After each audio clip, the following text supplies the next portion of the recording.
the morning session. Now I'm also supposed to compress the second part, which is already published in this. I'll say it in about 5 or 7 minutes. तो ये कहानी है. इस कहानी के 3 किरदार हैं. तो एक किरदार है कपाली शास्त्री जी, जिनके बारे में मैंने पहले आपको बोला. तो कपाली शास्त्री एक छोटा सा वक्तव्य लेकर के उसकी वो जो श्री अरबिंदो के आलोचक है उनकी एक कहानी को लेकर के श्री अरविंद को वो डिफेंड करते हैं. So let me just read you what this critic of Sri Aurobindo said. He said that the Veda, according to Sri Aurobindo, is a mystery religion corresponding to the Orphic and Eleusinian creeds of ancient Greece. और फिर ये कहते हैं कि चूंकि श्री अरविंद जो वेदों के बारे में कहते हैं, it goes against both Sayana, which is the greatest commentary on the Vedas available till recent times, where every word has been explained from the ritualistic point of view. So he says Sri Aurobindo doesn't follow that. He also doesn't follow the primitivism of the modern Western interpretations, which says Ved was the expression of primitive people. And so we can't follow Sri Aurobindo. What do we do instead? We see Vedas as coming before the Upanishads, and let's go to the Upanishads, which are amenable to rational analysis. तो बुद्धि के माध्यम से उपनिषदों को हम समझ सकते हैं, मगर वेदों को नहीं समझ सकते. इसलिए जो श्री अरविंद कह रहे हैं वो हम नहीं मानेंगे. ये आलोचक कौन थे? तो ये हमारे दूसरे किरदार हैं. ये आलोचक, this critic was none other than Dr. S. Radhakrishnan, the second president of India and himself a great philosopher, savant, and also the founder of the Indian Institute of Advanced Study. Now, Dr. Radhakrishnan did a great service for Indian philosophy. He published in 2 volumes that fine book called Indian Philosophy in 1923, when he was the King George Professor of Philosophy in Calcutta. And he pushed back against the Western idea that India had no philosophy. अभी भी लोग कहते हैं आप दर्शन शास्त्र के विभाग में जाइए विदेश में. They don't teach Indian philosophy usually. So Dr. Radhakrishnan tried to push back against it. But his understanding of Sri Aurobindo and Sri Aurobindo's understanding of the Veda was really flawed. So Kapali Shastri defends him, defends Sri Aurobindo, his own guru. And Kapali Shastri is an extraordinary Vedic scholar, exegete, and he also connects the Raman Maharishi ashram, Ramanashram in Tiruvannamalai with the Sri Aurobindo ashram, because one of his gurus was Kavyakantha Ganapati Muni or Nayanar. So you can see how all these connections are emerging. So तीसरे किरदार कौन है? He is of course our guru, Sri Aurobindo. So my story is a story with these 3 characters, and the reason I brought in Kapali Shastriya is because he shows the flaw of Dr. Radhakrishnan's method, because Dr. Radhakrishnan is accepting the historical critical methodology of modern Western scholarship. And if you want to see a refutation of that, please read this book called The Nay Science by Vishwa Adluri and Joydeep Bagchi. We cannot get trapped into this historical critical methodology because the Vedic symbols, the Vedic thoughts, the Vedic worldview is archetypal. So it can be reinterpreted in every age.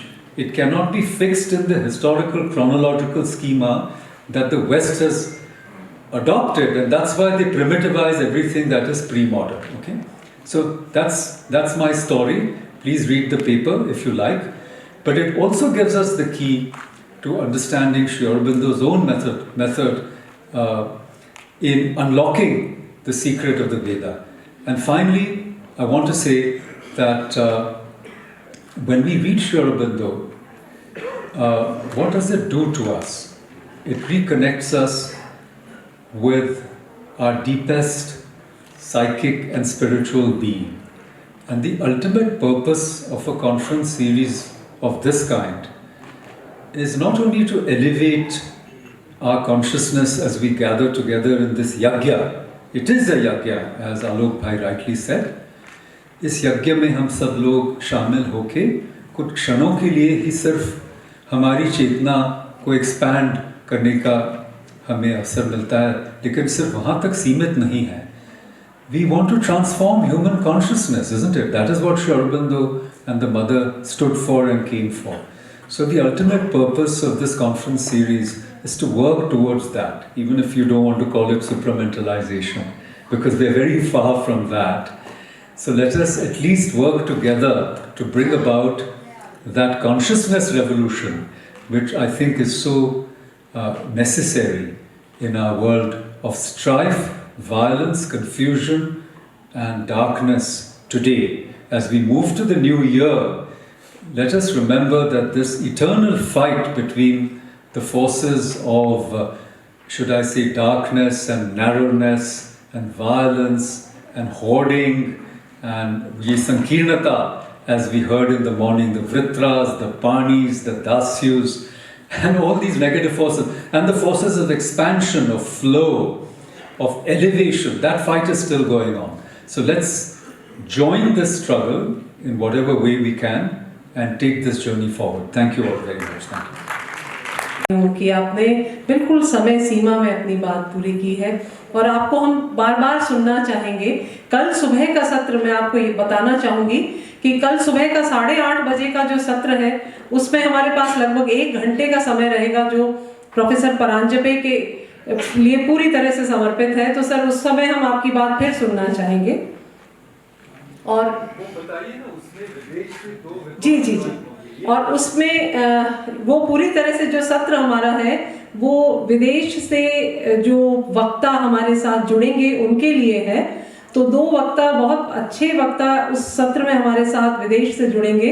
Doctor Ramaswamy और doctor R Narayan स्वामी, जिनकी एक पुस्तक हमने अभी release की थी, वेदों की अनुभूति, और दूसरे परीक्षित सिंह जी जो इस जयपुर नगरी के ही निवासी हैं. तो आप सभी लोग, हालांकि समय 8:30 बजे है, तो आपको थोड़ा अपने आप को एक अनुशासन में डालकर और फिर यहाँ पहुँचना पड़ेगा, क्योंकि 8 बजे यहाँ 8:15 बजे यहाँ पहुँचना थोड़ा कष्टकर हो सकता है. लेकिन मैं आप सभी से प्रार्थना करूंगी कि अवश्य भाग लें. और अब मैं आमंत्रित कर रही हूँ प्रोफेसर नरेंद्र अवस्थी जी को. आप मेरे गुरु रहे हैं, अधिष्ठाता रहे हैं सर. आपको और सर का विषय भी बहुत सुंदर है, ईशोपनिषद और श्री अरविंद. सादर आमंत्रित हैं प्रोफेसर नरेंद्र अवस्थी जी.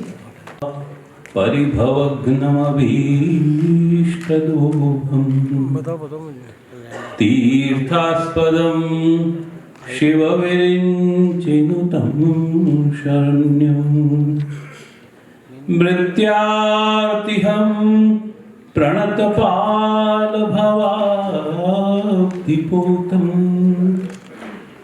वन्दे महापुरुषते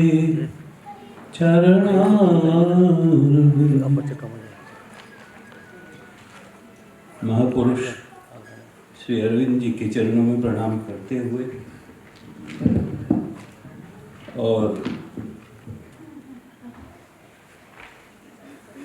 मंच पर उपस्थित सभी को भी सादर प्रणाम करते हुए इस सभागार में उपस्थित सभी को हृदय से प्रणाम करता हूँ. श्री अरविंद जी को समझना मेरे बस की बात नहीं है. स्वयं श्री अरविंद कहते हैं उन्हीं के शब्दों में, neither you nor anyone else knows anything at all of my life.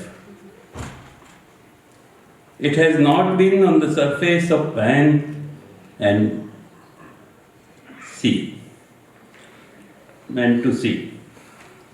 फिर भी जैसा कि शिव महिम्न स्तोत्र में पुष्पदंत जी ने कहा है, ममत्वेतां वाणीं गुणकथन पुण्येन भवतः पुनामीत्यर्थेऽस्मिन् पुरवतन बुद्धिर्व्यवसिता.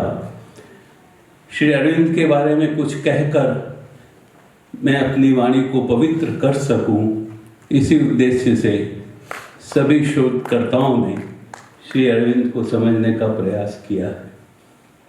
एक ऐसे ही शोधकर्ता थे मेरे आदरणीय ससुर जी, जिन्होंने 1969 में एक शोध प्रबंध प्रोफेसर VH दाते जी के अंडर में यहीं राजस्थान यूनिवर्सिटी में फिलॉसफी डिपार्टमेंट में प्रस्तुत किया था। उनकी फाइंडिंग्स का एक पैराग्राफ मैं आपको सुना के फिर ईशोपनिषद की बात करूंगा। Sri Aurobindo's main contribution, therefore, as we think, consists in formulating a full-fledged Advaitic philosophy of the world from the supramental standpoint of the world.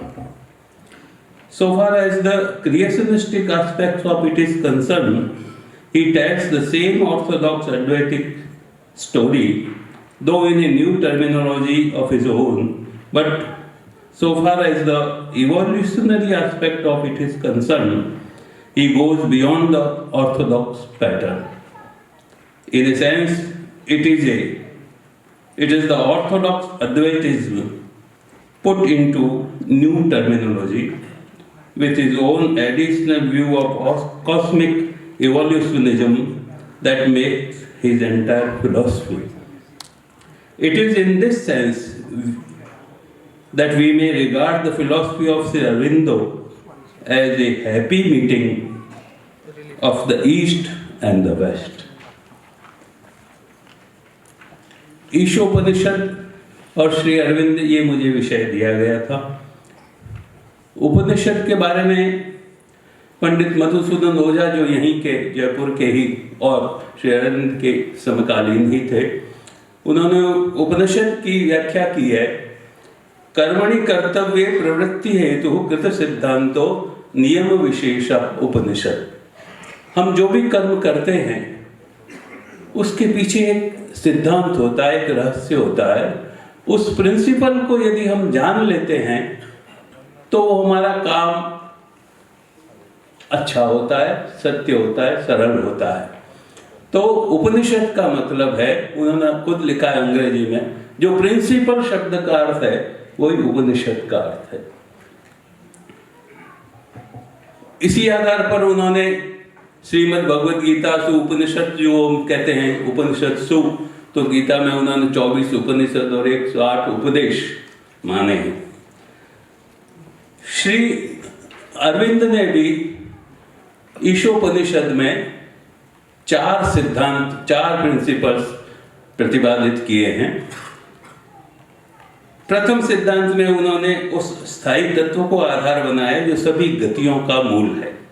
इसी के आधार पर यह भी प्रतिपादित किया गया है कि मनुष्य एक ऐसा दिव्य जीवन व्यतीत कर सकता है जिसमें कामना ना हो, किंतु सभी भोगों को अनासक्ति भाव से भोगा जा सके तथा ईश्वर से तादात्म्य बनाए रख सके। ईशावास्य उपनिषद के ईशावास्यमिदं सर्वम से लेकर 3 मंत्र उन्होंने इस सिद्धांत में बतलाए। दूसरे सिद्धांत में ईश्वर की कूटस्थता और नाना गतियां एक ब्रह्म का ही स्वरूप मानी गई है, किंतु एकता और नित्यता में उच्चतर सत्य है जिसमें सब कुछ समाहित है। और इस सिद्धांत को बतलाने के लिए उन्होंने 4थे मंत्र से लेकर 7वें मंत्र तक को व्याख्यायित किया है। तीसरे सिद्धांत में जीवन और कर्म को न्याय संगत ठहराया गया है। यह बताया गया है कि अस्तित्व का एक आंतरिक नियम है जो ईश्वर द्वारा निर्धारित है। अविद्या और विद्या की उपासना का यह फल है कि मनुष्य क्रमशः मृत्यु से अमृत तत्व की ओर यात्रा कर सके, इसलिए इन दोनों का ही महत्व है। और इसमें उन्होंने मंत्र संख्या 8 से लेकर 14 तक के मंत्रों का उपयोग किया है। चतुर्थ सिद्धांत में यह बतलाया गया है कि सूर्य परम सत्य है और अग्नि अमृत है। इसी आधार पर जीवन और मृत्यु का विवेचन प्रतीकात्मक शैली में किया गया है। इन सिद्धांतों में अनेक प्रकार के उपदेश हैं। इस प्रकार ये 4 सिद्धांत उन्होंने बतलाए। यहाँ पर विस्तार के भय से मैं केवल जो प्रथम सिद्धांत है उसके बारे में श्री अरविंद क्या कहते हैं, क्या उस सिद्धांत में कौन से उपदेश समाहित हैं उन उपदेशों को बतलाऊंगा। तो प्रथम सिद्धांत में 4 उपदेश श्री अरविंद ने बतलाए हैं। ईशावास्यमिदं सर्वं यत्किंच जगत्याम जगत, यह सब ईश्वर से वेष्टित या आच्छादित होना चाहिए, अर्थात व्यष्टिगत जीवात्मा या मानव आत्मा को मुक्ति पाने के लिए इस समस्त विश्व को इससे लपेट देना चाहिए।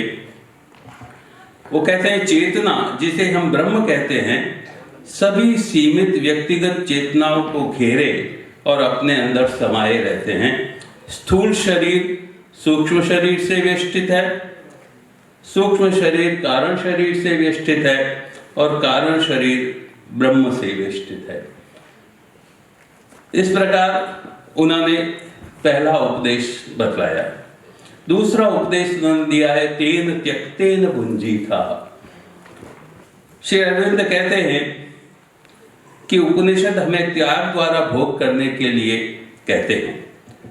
श्री अरविंद कहते हैं कि जैसे राजा को कोई नजराना या गिफ्ट लाकर देता है तो राजा नजराने को छू भर देता है और फिर वह सरकारी खजाने में चला जाता है। इस तरह तुम भी संपदा जो भी तुम्हारे पास आए उसे छूकर अपने चारों ओर के लोगों को, अपने देश को, सारी मानव जाति को दे सकते हो और उन सभी में ब्रह्म को देख सकते हो। तीसरा उपदेश है कुर्वन् नैवेह कर्माणि जिजीविषेत् शतं समा। श्री अरविंद का मानना है कि मनुष्य को सामान्य जीवन के पूरे विस्तार को पूरा करने के लिए पूरी तरह तैयार रहना चाहिए, ताकि हम इस जगत में अपने कर्म पूरे करते चलें। कुर्वन् शब्द के साथ एवं जोड़कर जो खास जोड़ दिया गया है उसकी ओर ध्यान देना चाहिए। श्री अरविंद का मानना है कि दुर्बल और भीरू भगवान तक आरोहण नहीं कर सकते, केवल प्रबल और वीर ही जा सकते हैं। बड़ी अच्छी बात उन्होंने कही कि ब्राह्मण बनने से पहले हर व्यक्तिगत जीवात्मा को पूर्ण क्षत्रिय बनना चाहिए। जब हम प्रकृति के पीछे उसके स्वामी को देख लेते हैं और उन कर्मों को ईश्वर के प्रति अर्पित कर देते हैं और हमारा सारा दायित्व ईश्वर पर आ जाता है, कर्म से प्रकृति बंधती है, आत्मा नहीं बंधती, न कर्म लिप्यते नरे। चौथा उपदेश इसी प्रथम सिद्धांत में असुर्या नाम ते लोका अंधेन तमसा व्रता वाले मंत्र की व्याख्या है। श्री अरविंद लेकिन वह दुख, अधीरता, घृणा और पीड़ा से भरे हुए संस्कार लेकर मरते हैं। इस मंत्र पर शंकराचार्य जी से उनका मतभेद है, फिर भी शंकराचार्य जी कितनी उदारता से वो शंकराचार्य जी को याद करते हैं और विरोध प्रकट करते हुए भी कितनी उदारता से उनकी बात रखते हैं, वो मैं रखना चाहता हूँ। शंकर इस मंत्र को अजीब तरह से लेते हैं। श्री अरविंद कहते हैं कि शंकर इस मंत्र को कुर्वन् असुर्या नाम ते लोका और कुर्वन् एव वाला, शंकर इस मंत्र को अजीब तरह से लेते हैं। आत्महनो का अर्थ आत्मा का हनन करने वाला कहते हैं, और क्योंकि यह स्पष्ट रूप से बेतुकी बात है, क्योंकि आत्मा शाश्वत है, उसका हनन नहीं किया जा सकता, इसलिए वे कहते हैं कि यह एक रूपक है, जिसका अर्थ है आत्मा को अविद्या के भ्रम में डालना, जो जन्म की ओर ले जाता है। यह बड़ा ही चौंकाने वाला, उग्र और अप्रासंगिक रूपक है, क्योंकि इस विचार को किसी भी सामान्य स्वाभाविक ढंग से व्यक्त किया जा सकता था। फिर भी श्रुति रूपकों से भरी है और केवल इसी कारण से हमारा शंकर के भाष्य को अस्वीकार करना न्याय संगत नहीं होगा। इस प्रकार पंडित ओझा उपनिषद की परिभाषा को स्वीकार करें तो श्री अरविंद के अनुसार ईशोपनिषद में 4 सिद्धांत हैं, उसमें अनेक उपदेश हैं। यहाँ निर्देशन के तौर पर केवल प्रथम उपनिषद या सिद्धांत के उपदेशों का दिग्दर्शन मात्र मैंने किया है। इससे पहले कि रेणुका जी पूर्णमद पूर्णमिदं मुझे कहे, मैं आचार्य दयानंद जी के श्री अरविंद के बारे में और ईशोपनिषद के बारे में, जो क्योंकि आज उन्हें भी श्रद्धांजलि देने का मेरा मन है, तो उस पैराग्राफ को पढ़कर उनके शब्दों में मैं अपनी वाणी को विराम दूंगा।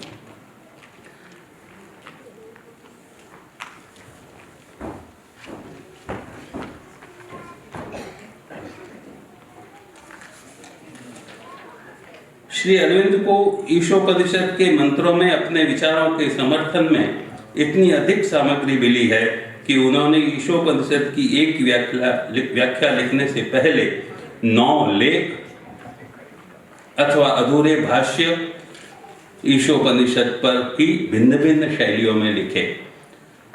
इनमें एक भाष्य गुरु शिष्य संवाद के रूप में भी है, जिसमें ईशोपनिषद का रहस्य सरल शब्दों में प्रकट किया गया है। श्री अरविंद का जो कुछ वैशिष्ट्य है उसके लिए उन्हें ईशोपनिषद में पूरा समर्थन मिला है, और उन्होंने यह भी संकेत किया है कि ईशोपनिषद की भाषा शैली को देखते हुए शांकर वेदांत के मायावाद का समर्थन नहीं हो सकता। विशेष यह है कि श्री अरविंद के अनुसार ईशोपनिषद में निर्गुण और सगुण, त्याग और भोग, ज्ञान और कर्म, एक और अनेक, विद्या और अविद्या जैसे द्वंद्वों का ऐसा समाहार किया गया है कि ईशोपनिषद का लक्ष्य संसार में रहते हुए भी दिव्यता की प्राप्ति का बन जाता है, जो कि श्री अरविंद का भी लक्ष्य है। श्री अरविंद के ही ईशोपनिषद के भाष्य की एक विशेषता यह भी है कि इसमें जहाँ अपह और मातरिश्वा जैसे शब्दों की वह युक्ति संगत व्याख्या की गई है जो अन्यत्र भाष्य में उपलब्ध नहीं है, वहाँ ईशोपनिषद के अंत में आए हुए सूर्य, अग्नि, पूषण जैसे शब्दों का भी प्रतीकात्मक अर्थ खोला गया है। यह अर्थ प्रायः अन्य भाष्यों में उपलब्ध नहीं है। श्री अरविंद का मत है कि ईशोपनिषद वेदांत की उस धारा का प्रतिनिधित्व करता है जो प्राचीन है और परवर्ती वेदांत से भिन्न है। सभी को धन्यवाद। बहुत आभार सर। माँ और श्री अरविंद की कृपा से हम अपने सत्र को बिल्कुल सही समय पर पूर्ण करने में समर्थ हो रहे हैं। मैं श्री अरविंद सोसाइटी राजस्थान के अध्यक्ष आमोद जी भाई साहब को आमंत्रित कर रही हूँ अपने अध्यक्षीय वक्तव्य के लिए, लेकिन वो उनसे निवेदन है कि हम चूंकि समय सीमा में बंधे हुए हैं तो अभी आपका छोटा वक्तव्य, लेकिन वैलिडिक्टरी में आपको हम पूरी तरह से सुनेंगे। शोभित करते हुए सभी प्रबुद्ध जन एवं विद्वान जन को मैं सादर प्रणाम करता हूँ। माँ श्री अरविंद के चरणों में नमन करता हूँ और सामने आसीन सभी ज्ञानी जन को और जितने सब जिज्ञासु हैं तभी सब यहाँ पर पधारे हैं, उन सबको प्रणाम करता हूँ। श्री अरविंद सोसाइटी की ओर से ये 2 दिन का सत्र वेदों पर विशेषकर करना अपने आप में एक बहुत बड़ा चैलेंज लेना था जयपुर केंद्र के लिए। ये ऐसा नहीं है कि हमने मांगा था, पर ये भगवान प्रभु की कृपा से ये हमको दिया गया। अजय सबदीश जी ने मुझसे संपर्क किया और कहा कि ये कार्यक्रम आप अपने यहाँ लेना चाहेंगे क्या, और बिना सोचे भी कि कितना बृहद कार्यक्रम है, कौन विषय है, मैंने हाँ कर दिया। ये आशीर्वाद माँ श्री अरविंद का जयपुर केंद्र की प्रति है, ये मैं मानता हूँ। मैं नहीं जानता कि वेद पर कितना आयोजन हमारा सफल होगा या किस स्तर तक जाएगा, पर जब इसके डेप्थ में हम जाने लगे, गहराई में गए, तो देखा कि इसमें बहुत सारे समुद्र के गहराई में मोतियां हैं जिन्हों हमको चुन के लाना है और आप सबके बीच वितरित करना है। अभी बहुत सारे वक्ता बहुत सारी बात कर गए और चूँकि मुझे 2 मिनट समय मिला है, मैं आपसे श्री अरविंद के शब्दों में कहना चाहूँगा, to give up one small individual self and find the larger self in other, in nation, in God, that is the law of Vedanta. That is India's message. Only she must not be content with sending it, she must rise above and leave it before all the world. तो हमारा कर्तव्य और भी जयपुर केंद्र को इसीलिए चुना गया है क्योंकि जयपुर केंद्र को जो हम व्यवहारिक पक्ष के बारे में बात कर रहे हैं, उस व्यवहारिक पक्ष को अपने स्वाध्याय में लेना होगा और हमें उससे आगे बढ़ने की क्रिया करनी होगी। अपने इसके हिंदी है, अपने छोट to give up one small individual self and find the larger self in other. अपने छोटे से व्यक्तिगत स्व को त्यागना और दूसरों में, राष्ट्र में, मानवता में, ईश्वर में अपने बड़े स्व को खोजना, यही वेदांत का विषय है। यही भारत का संदेश है। उसे केवल संदेश भेजकर संतुष्ट नहीं होना चाहिए, उससे उठकर पूरी दुनिया के सामने इसे जीना चाहिए। ये शेरविन की पंक्तियां हैं। इस जीने की कला को हम आत्मसात करेंगे। इन पंक्तियों से ये संदेश मिलता है कि वेद, ज्योति, जागृति ये समझने की चीज है। इन पंक्तियों से ये संदेश मिलता है कि वेद, ज्योति, जागृति एवं जीवन है। वेद, ज्योति, जागृति एवं जीवन है। अभी बहुत से वक्ताओं का जो हमने विचार जाना, उससे भी ये सिद्ध हो जाता है। ज्योति प्रदीप्त हो चुकी है तथा हमें प्रेरित करती है साधना के मार्ग पर आगे बढ़ने की और बढ़ते जाने की। इसकी कुंजी शेरविन ने इन पंक्तियों से मिलती है। Make of the daily way a pilgrimage, अपने नित्य पथ को तीर्थाटन बनाओ। मैं इसे फिर से रिपीट करता हूँ, make of the daily veg a pilgrimage, अपने नित्य पथ को तीर्थाटन बनाओ। ये जब हम अपने नित्य पथ को तीर्थाटन बनाएंगे तो सारी जो विधाएं शेरविन की 32 वॉल्यूम में आती हैं, सबका अपने आप ही हम उसके गहराई में जा करके और अपने केंद्र को और राजस्थान में अनेक केंद्रों में इसे समृद्ध बनाएंगे। एक मैसेज में पढ़ना चाहता हूँ यहाँ पर, जो शेरविन ने बंगाल नेशनल कॉलेज का में युवाओं को के संबोधन में 23 अगस्त 1907 को भेजा था। राष्ट्र के इतिहास में ऐसे काल होते हैं जब विधाता इसके सामने एक कार्य रख देता है, एक लक्ष्य जिसके लिए हम दूसरी चीज का, चाहे वह कितना भी भान उतार क्यों न हो, बलिदान करना पड़ता है हमारे मातृभूमि के लिए। अब ऐसे ही काल आ गया है जब उसकी सेवा की अपेक्षा किसी चीज का महत्व नहीं है, जब प्रत्येक दूसरी चीज उस लक्ष्य की ओर निर्देशित की जानी चाहिए। यदि तुम अध्ययन करो तब उसी के लिए अपने शरीर, मन और आत्मा को उसी की सेवा के लिए प्रशिक्षित करो। तुम अपने जीविका के लिए अर्थोपार्जन इसलिए करो जिससे तुम उसकी सेवा के लिए जीवित रह सको। तुम विदेश जाओ इसलिए कि उसी की सेवा के लिए ज्ञान अर्जन कर सको। कार्य इसलिए करो कि वह उन्नति करे, कष्ट इसलिए झेलो कि वह आनंदित हो सके। शेरविन के शब्द युवाओं के लिए हैं। धन्यवाद।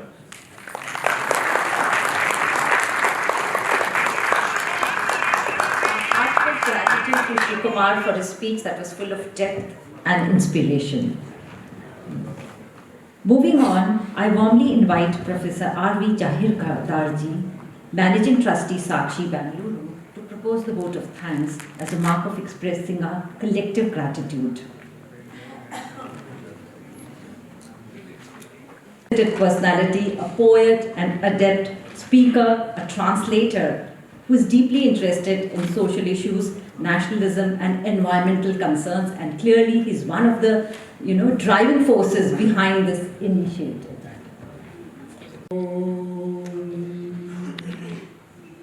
Anandamayi Chaitanyamayi Satyamayi Parame Om Namo Bhagavate Shri Arvindaya Namaha. My pranams to all of you. First of all, I would like to convey my gratitude and thanks to Professor Dr. R.L. Kashyap, the Padma Shri Awardee of 2021. In fact, we are instruments, but the inspiration is from Professor R.L. Kashyap. Just before 12 hours of his exit, passing away, I asked him one question. What is your message to me? All those years I was just serving him and always trying to complete or assist to his mission. He spoke only 2 words. After that, he never talked for those 12 hours. It was, leave Veda. So when Professor Makarand Paranjape came with the idea that we should do something active, something dynamic in the field of propagation of the Vedic knowledge, So we decided the title of the conference as Living Veda. So with this Living Veda has come. So the success of first Living Veda in the words of carrying forward the Vedic message given by Sri Aurobindo, and thoughtfully, after a long discussion, we decided this title, that is Living Veda, Modern Interpretations of the Vedas in the Light of Sri Aurobindo. So this was thought, discussed. This is not only a title, and we mean that it should be done in that. Because the teachings of Sri Aurobindo or the preachings connected with the yoga, they 100% coordinate with the central theme or the core ideas of the Veda. Sri Aurobindo has said, do not neglect anything, raise everything to the level of divinity. That is the central idea of the Veda, because Vedas never teach the sannyasa. Sannyasa is not in the Veda. Veda always annam bahukurvitaha. Anna here means not the rice exactly, it is the sampattu, aishwarya. So that is the statement. And Sri Aurobindo has quoted that the whole of the Veda is nothing but the battle between the forces of the light and the forces of the darkness. So that is the central theme. So with that fact, so the whole life is a journey from where we are to the level of the divinity. So all of us are doing the journey together. So we wish to take this Veda to the last person who is interested in the Veda. There is no force, and he should be made to know. Live Veda. Living Veda means experiencing the Veda. So application of the Veda in the day-to-day life is more important. With that background, we have brought Living Veda to Jaipur, and I would like to express my gratitude and thanks to all the dignitaries on the dais. With our humble request, all of them, without any hesitation or without taking a moment, all of them consented to be present here, and we have heard their brilliant lectures and the ideas shared by them. I am thankful to all of you. Especially as far as this Living Veda is concerned, I am thankful to the whole team of Jaipur Sri Aurobindo Society, and especially the director of Central Sanskrit University, Professor Sudesh Kumar Sharma ji. I have no words to explain his enthusiasm. He was so enthusiastic, and he said yes for everything that we asked. That is why today it is taking place, and we can see a divine atmosphere throughout Central Sanskrit University, and which is the aim. And our Honorable Vice Chancellor of Sri Aurobindo Central Sanskrit University, Professor Srinivas Varkhedi, was supposed to be here, but due to some unavoidable programs that he was taken, so he is joining us in the afternoon. And he involved in evolving the idea of this conference, not only helped us to giving all the facilities in the Central Sanskrit University, but he involved from the first stage to the last stage. He gave very valuable advice, and he has written a prologue to the book just now released, that is the papers submitted, going to be submitted in the Living Veda conference too. I am thankful to him, and Professor Sudarshan Sarmaji, in spite of his family constraints, so with the love and affection towards the Veda and the scholars assembling here, I am thankful to him. And also, my time is over, I am very much thankful to all the scholars for coming over here, accepting our invitation and giving their full papers in writing. I am really thankful to all of them, and the editorial team, especially Renuka ji and her team, worked tirelessly to make this possible.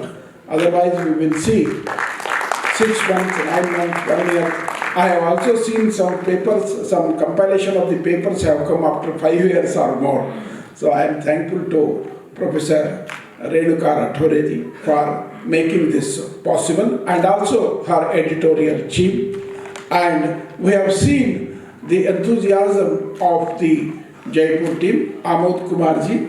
One fine day, our Ajit Sabnis talked to Amod Kumar ji over a phone, and he just mentioned that we would like to conduct the Living Veda, a conference called Living Veda. We did not give even the details to him. Without the second thought, he told, "Karenge, आप आइए करेंगे." So I am really thankful to Amod Kumar ji और वो सभी कार्यकर्ता जो इसके लिए अपने श्रम डाले हैं, वो सबको हम आभार है। और CSU अपने डायरेक्टर जी एक टीम बनाया, वेरियस डिपार्टमेंट बनाए, ये डिपार्टमेंट को एक हेड रहेंगे और उनके साथ कार्यकर्ता रहेंगे।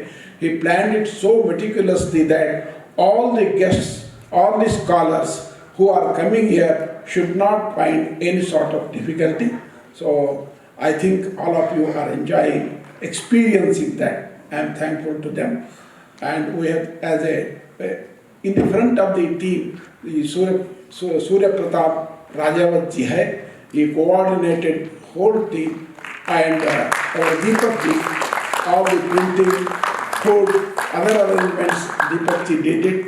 Or A.K. Singh ji is here, so he took care of the accommodation of all the scholars and the guests, and especially Professor Renuka ji and Professor Shaila Mahan ji. They were the masters of the ceremony. They did so very well, and we are able to conclude this function with their very creative sort of monitoring this whole thing. I'm thankful, and I'm thankful to one and all once again. Pranam to all.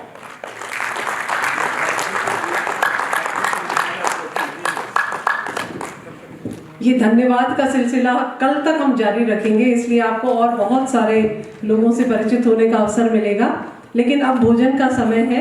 मैं आप सभी को सादर आमंत्रित कर रही हूँ भोजन के लिए। 2 स्थानों पर व्यवस्था की गई है।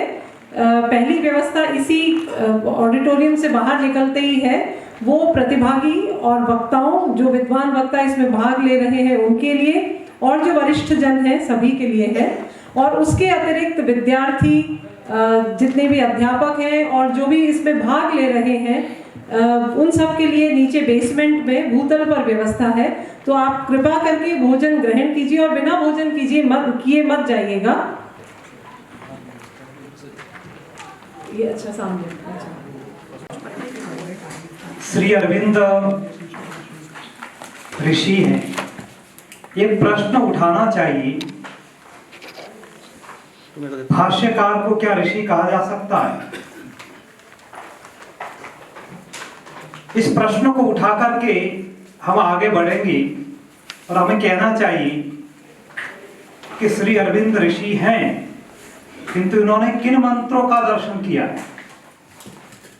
भाष्यकार सायन है, भाष्यकार उपट है, महिधर है, किंतु ये भाष्यकार हैं, आचार्य हैं। जबकि श्री अरविंद मंत्र दृष्टा ऋषि हैं। ऋषित्व का एक ही मानदंड दिया गया है, मंत्र दर्शन। तो श्री अरविंद किन मंत्रों का दर्शन करते हैं, इस पर हम कुछ विचार करेंगे। तो श्री अरविंद का दूसरा प्रश्न यह है कि श्री अरविंद जिस भाष्य को लिख रहे हैं, उनके भाष्य की भूमिका क्या है? हमारे यहाँ जो भी भाष्य लिखता है वो पहले अपना प्रयोजन स्पष्ट करता है कि मेरा भाष्य पूर्ववर्ती भाष्यों के होते हुए भी क्यों होना चाहिए। इन 2 प्रश्नों पर विचार करते हुए हम देखना चाहेंगे, तो जिस काल में अरविंद हैं उस काल में वेद को जिस रूप में समझा जा रहा है, उस समझ से प्रभावित होकर श्री अरविंद भाष्य लिखते हैं। वह कहते हैं कि यदि मैं दक्षिण भारत में नहीं गया होता, इसको नोट करते हैं कि मैं दक्षिण में गया इसलिए मुझे वेद पर काम करने की इच्छा हुई। और ये सब क्यों हुआ? तो एक है कि भारत, रामधारी सिंह दिनकर की भी कविता है कि क्या भूमि मात्र है। लोग कहते हैं भूमि नहीं है भारत, भारत के लोग भारत हैं। लेकिन ये आक्षेप लगाने वाले भी हम आगे बढ़े तो विचार करना चाहिए कि लोग भारत हैं तो वे लोग क्या हाड़ मांस के लोथड़े ही हैं? क्या उनका मन या उनकी कोई बुद्धि नहीं है? तो श्री अरविंद का ऋषित्व क्या है? श्री अरविंद का ऋषित्व यह है कि वो भारत का वेद और भारत का लोक दोनों का दर्शन करते हैं।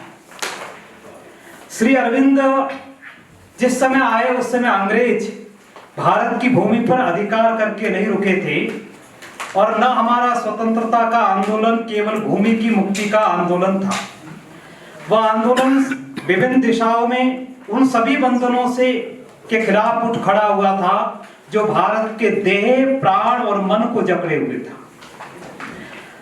और उन दुर्बलताओं के विरुद्ध भी वह आंदोलन था जो कि हमारे समाज को जकड़े हुए थे। हम अंग्रेजों के आभारी होते कि उन्होंने हमारी दुर्बलताओं को प्रकट किया होता। तथ्य यह है कि उन्होंने हमारी दुर्बलताओं का हमारे विरुद्ध उपयोग किया। श्री अरविंद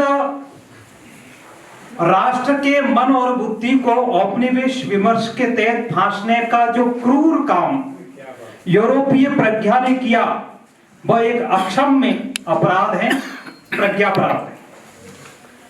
श्री अरविंद उसी औपनिवेशिक विमर्श को समझने और वास्तविकता को प्रकाश में लाने के लिए वेद भाष्य में प्रवृत्त होते हैं। यूरोप की मनीषा भारत के वेद की व्याख्या करके यहाँ के लोक को उपनिवेश बनाने के षड्यंत्र को रच चुकी थी, इसलिए श्री अरविंद का भाष्य आवश्यक था। ये इसका एक बहुत बड़ा प्रयोजन है। यूरोप के विद्वान तो वेद को धर्म ग्रंथ ही नहीं मानते। क्यों नहीं मानते ये जानना जरूरी है, क्योंकि उनके लिए जिसमें लौकिक विषय आते वो धर्म ग्रंथ नहीं होता है।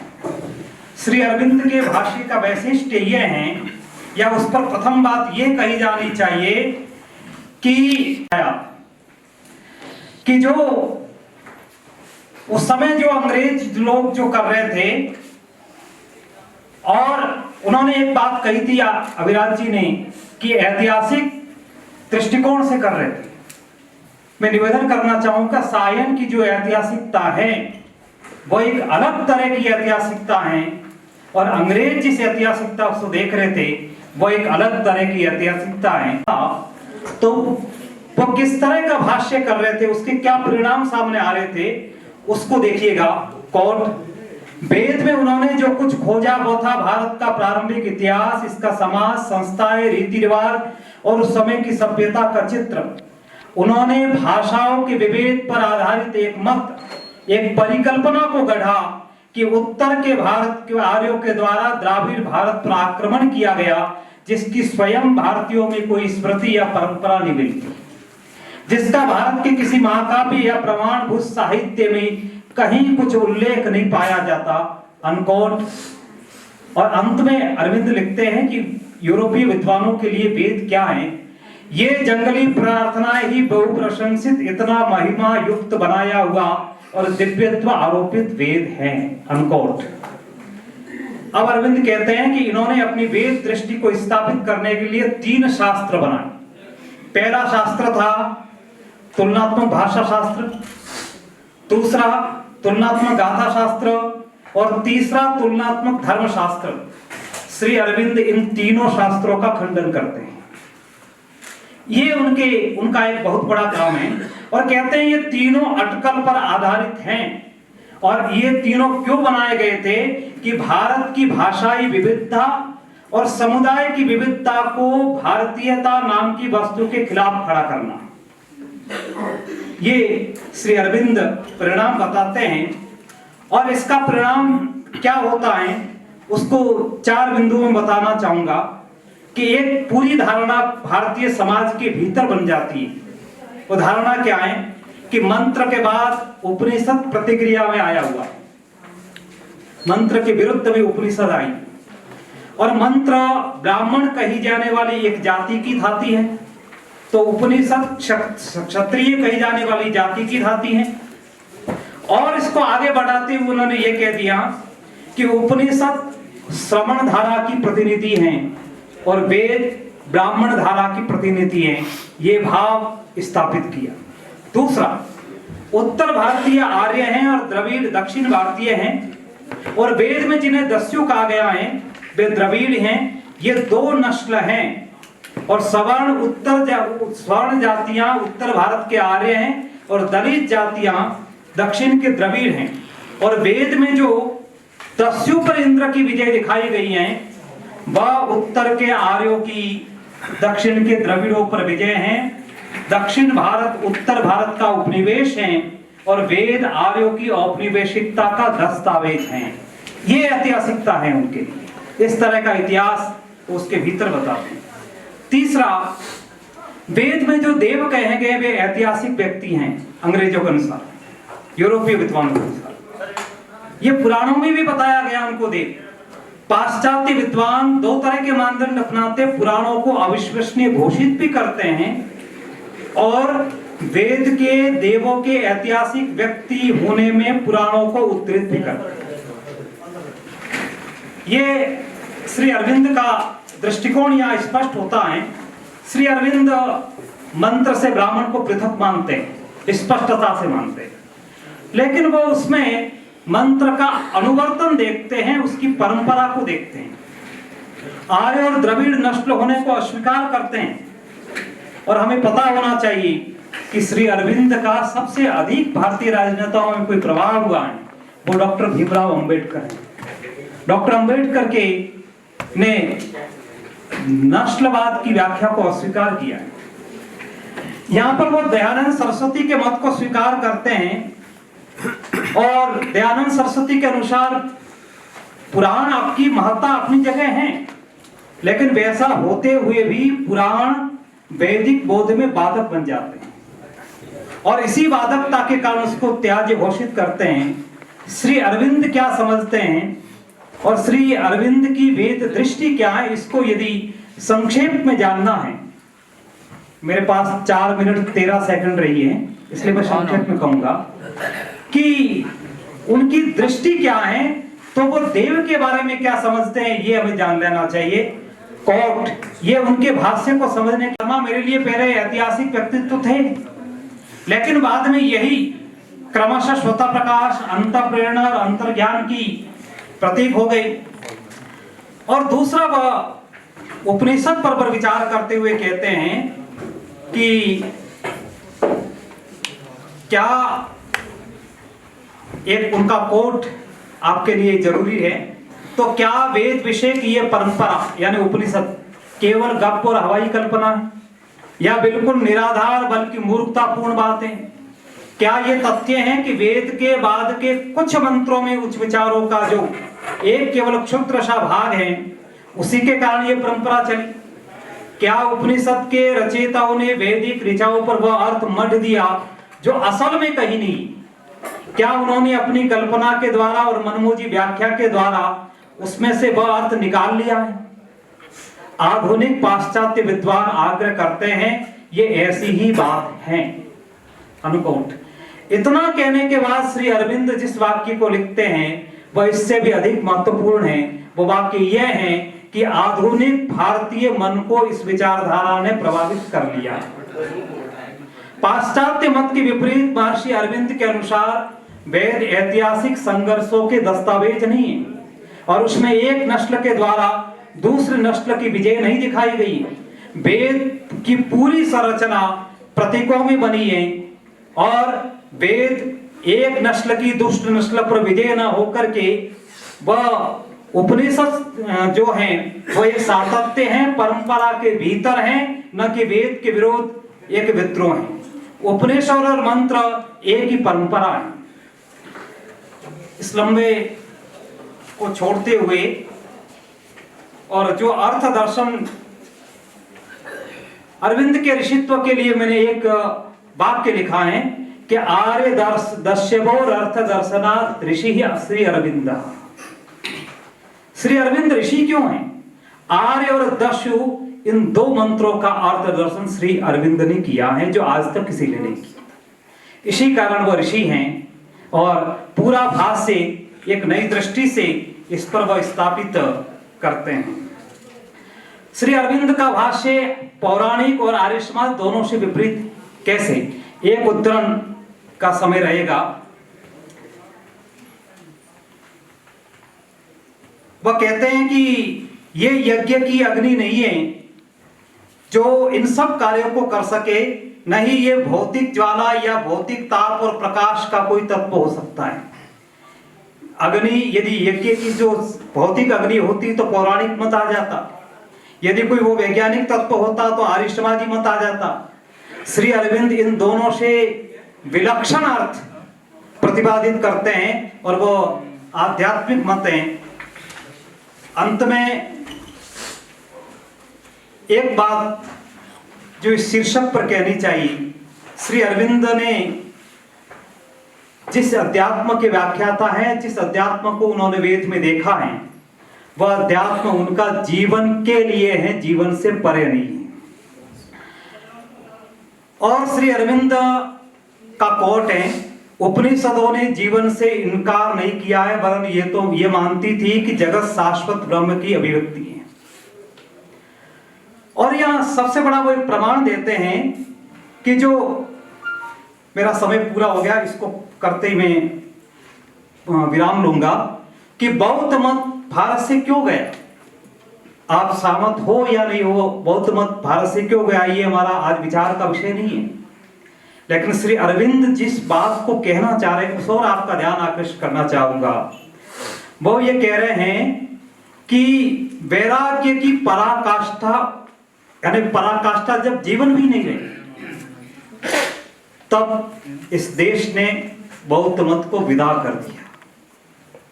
यानी जीवन हमारे लिए सबसे परम पवित्र है, जीवन सबसे सर्वोत्तम है। इस दृष्टि से अरविंद जो वेद भाष्य करते हैं वो भारत के वेद और लोग दोनों को का अर्थ दर्शन कर सके हैं, और ये एक महत्वपूर्ण काम अपने समय में हुआ है। धन्यवाद। समझने के लिए मैं डॉक्टर किशोर कुमार त्रिपाठी जी से निवेदन करती हूँ। डॉक्टर किशोर कुमार त्रिपाठी श्री अरविंद सोसाइटी पुडुचेरी के और ओरो भारती विभाग में सदस्य सचिव हैं। सर वैदिक अध्ययन, संस्कृत, भारतीय कला और संस्कृति तथा शांति और विकास जैसे क्षेत्रों के विशेषज्ञ हैं, और आपने संस्कृति और कला से जुड़े कई राष्ट्रीय और अंतर्राष्ट्रीय प्रोजेक्ट्स पर कार्य किया है। सर से निवेदन है। ये खूबसूरत दिन है बिकॉज हम लोग कुछ वेदों के ऊपर चर्चा कर रहे हैं। इस चर्चा को करने से पहले जो भी बात मैं अपने समय के दिशा में रख रहा हूँ, मैं सबसे पहले मेरे पिता और मेरे माता जो मेरे गुरु हैं उनका वंदन करता हूँ, और जो भी बातें मैं बताऊँगा वो माता जी और श्री अरविंदो के इंस्पिरेशन में what ever will flow for the 15 minutes, ये उनकी चरण में समर्पित है। और मैं अपने कुल गुरु ऋषि महर्षि गौतम जी का भी ध्यान करता हूँ, क्योंकि हम उनका गोत्र का नाम लेते हैं जब किसी रिचुअल्स का करते हैं। ये जो वाणी है ये आप सबको समर्पित है।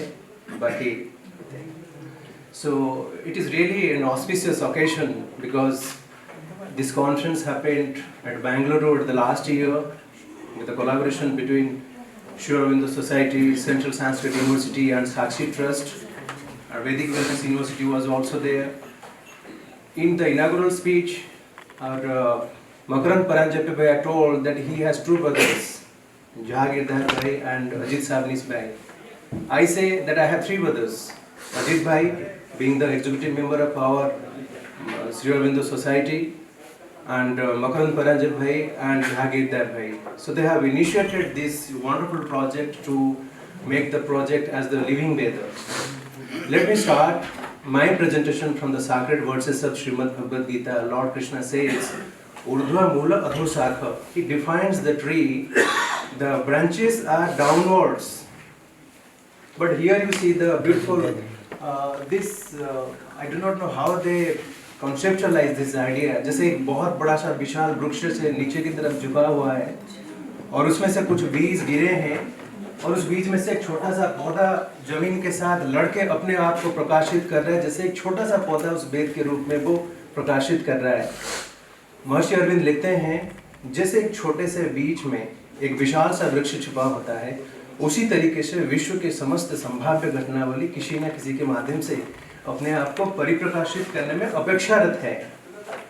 रिपीट करता हूँ दोबारा, जैसे एक छोटे से बीज में एक विशाल वृक्ष छुपा हुआ होता है, उसी हिसाब से विश्व के समस्त संभाव्य घटनावली किसी न किसी के माध्यम से अपने आप को प्रकाशित करने में अपेक्षारत है। So when we study the Vedas, especially written in a language which is not accessible by us, when we make some little effort to understand in a psychological way, in a historical perspective, in a mythological things, comparative literature, anything, if we do not know the roots, somewhere we have to make the mistakes. And many people have done this. My previous speaker told that this is Bharat ka bear.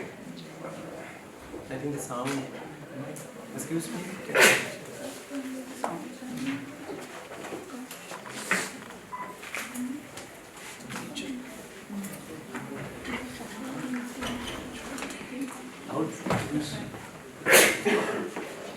Scriptures.